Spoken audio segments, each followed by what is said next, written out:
What's good, YouTube? Mario Devon back with yet another video. So today I want to have a little bit of a discussion about lenses, okay? And the reason why I want to talk about lenses is because, well, we need lenses to shoot good pictures and everything. And a lot of times when we buy these cameras, especially newer photographers and videographers, you have that entry-level lens. So I want to get you away from that lens, but I want to make sure I give you options. So today is going to be a lens competition, okay? So the entry point for actually getting into the camera game back in the day was like very expensive. You're talking about, sometimes up to $5,000 for your initial investment because all the cameras and lenses that you really wanted were extremely expensive. But nowadays, companies like Canon, Sony, they have these budget-friendly options for lenses and cameras. Now, there is a legendary lens that we all know of that Canon provides, and it's called the Nifty 50, the 50mm 1.8, all right? It is $100, all right? The first one that came out, it was $100, then version 2 came out with a more, weather-sealed mount, and it was $120, but still, a 50mm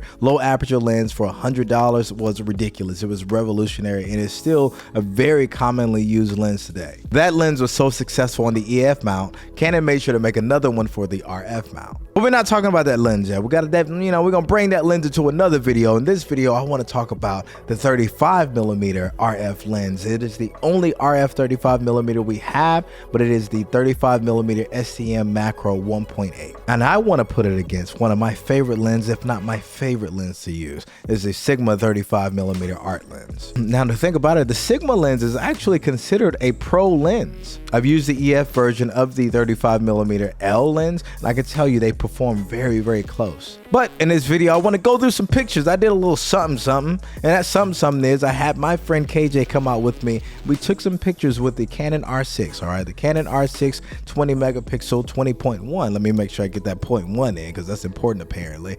But we took the R6 out. I used not only the 35 Sigma, but I also used the Canon RF 35mm 1.8. And I want to see, can you tell the difference? All right, so I'm gonna put these photos side by side. All right, I want you to tell me, can you tell the difference in the first set of pictures? So I'm gonna talk to you about these pictures as I show you side by side. All right, so the first set of pictures is in this area of town of Nashville, Tennessee called Printer's Alley. So I had her, stand right here on the side of this railing, and I had a little light in the background, but I really wanted to use the environment, to the best of my ability. But can you tell the difference between these two photos? Now, some people may pixel peep. You may, be able to, zoom in and everything and get those differences maybe, but for most people, especially like your clients, they won't be able to tell the difference. Now I'm going to put the answer on the screen of what lens was used to shoot each photo.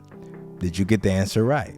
Okay, cool. So let's go to the next set of photos. In this next set, we're still in Printer's Alley, but I just got her to shift over and move a little bit. And I wanted her to move so I can actually use the depth of the alley. And these pictures are pretty comparable. I want to know, can you again tell the difference between these pictures? Again, for me, it's hard to tell. I kind of can look at the Sigma and kind of see some details that I see in like the skin and things of that matter, but most clients, they won't know. Most clients, consumers, Instagram, all the people that are going to see these pictures, they're not going to know the difference. Now, in this next set of pictures, I really actually love these pictures. I edited a lot of these pictures from this set, from both lenses. These are the ones I'm going to put against each other to show you, okay? This is in front of a hotel in Nashville called Dream Nashville, and it's got this really cool lighting setup in the background, so I wanted to use that as my backdrop for this, set of pictures. And what's also cool, KJ is a dancer, so I basically had her move a lot, kind of like in the way that she would dance, and I just kept snapping these shots. So,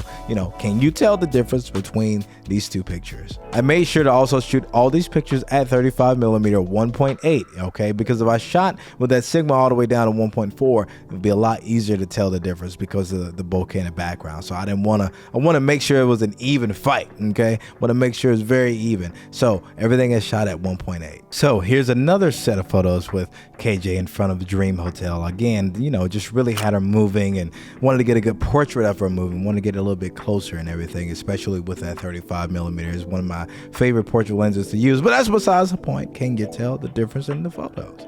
All right, I'm gonna put the answer on the screen. Did you get it right? Okay, we gotta keep going. All right, I got some more pictures to show you. Now, here's the next set. In this shot, you know, I made sure to kind of use the parking garage. We were walking downtown, and I looked over and I see this tall parking garage, and I say, oh, you know, that's kind of got some levels to it. They got a little depth to it. Let me use this as your background. So, can you tell the difference in these shots? And can you know, spot the differences enough to say which one is which lens did I use to shoot each one of these shots? Answer on the screen right now. Did you get that right? So we have 2 more sets to go, okay? But in this set, I wanted to actually use the teal. I remember walking down the street with her, and I looked over and I just see just the buildings. And I saw the leading lines of the buildings. I saw the height of the buildings, the depth I can get out of those buildings, but also saw the sun coming out. It was golden hour. It just hit. It was perfect. And it was hitting against these, you know, buildings. It was just really making that teal pop, and you could see the sun actually in a reflection. But again, did you get this right? All right, I'm going to put the answer on the screen. Did you get this set right? All right, in this set, I really had her moving again. Thing about KJ is that she's a dancer once again, and I don't really have to direct her movements. She knows how to move, so I wanted to get her moving again and really get her hair moving, those kind of things, a little bit more character in the shots. But again, I shot one with a 35mm RF. That is the, you know, the Nifty 35, we'll call it that. And I shot the other pictures with the 35mm, you know, Sigma lens. And it's a really sharp lens, extremely capable lens. I've never had any issues out of it. But, you know, which one? You know, which one you think it is? All right. Did you get the answer right? Yes or no? All right. Okay. So those are all the photos that I have to show you. All in all, the point of this exercise is just to show you, you don't always have to buy the pro lens to actually get the job done. I'm telling you, I've used this 35mm macro RF lens on set. I've used it for video, especially because this lens is also another thing, image stabilized. So you have a 35mm that is, you know, a pretty fast lens down to 1.8. It's a very lightweight lens, very small lens. It also is a macro lens, and it's also image stabilized. There's a lot going on there for $500.